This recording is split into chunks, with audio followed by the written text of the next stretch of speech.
Tinangka umanong hold-upin ang mga undercover police kaya nauwi sa engkwentro ang buy-bust operation sa Calamba, Laguna at dalawa sa mga suspect ang patay. Saksi, si John Consulta. Umalingaw-ngaw ang putok ng baril sa operasyon ng Calabarzon Regional Drug Enforcement Unit na sakay ng van na ito sa Calamba, Laguna. Hoy!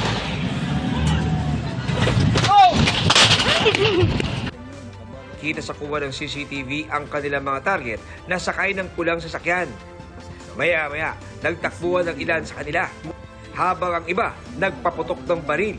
Ayon sa Calabarzon Police, tinangka umano ng mga nagbebenta dapat ng droga na hold-upin ang undercover na police sa hawak nilang mahigit 13 million pesos. Merong na-monitor ang PRO4A na isang grupo na nagbebenta ng illegal na droga. Chinek muna kung totoo ngang may dalang pera yung mga operatiba natin, and nung nakita nga niya na merong pera is agarang bumalik doon sa kanilang sasakyan.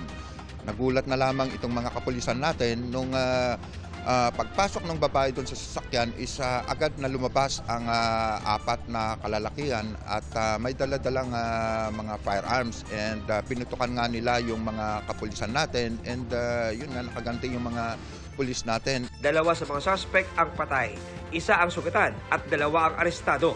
Isa sa mga naresto, tumatayo umanong leader ng criminal group. Itong babae ang leader ng grupong ito, despite the fact na doon nga sa investigation natin is lumalabas isa siyang civil engineer, yung babae na nahuli. Wala pa siyang pahayag. Sa Pasay City, naging tensyonado ang paghuli sa isang lalaking suspect sa carnapping. Oktubre noong nakaraang taon pa tinutugis si alias Darwin. Ang modus raw nito, magrenta ng sasakyan.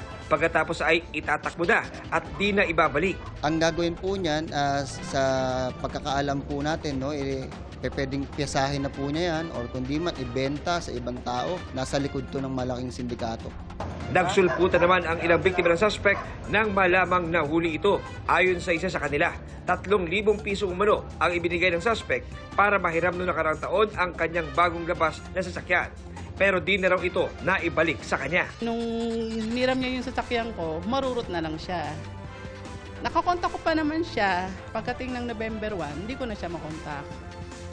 Siguro pasalamat na rin po kasi nandiyan na nahuli na rin naman po. Nakakulong ngayon sa HPG ang suspect. Kung gusto sabihin.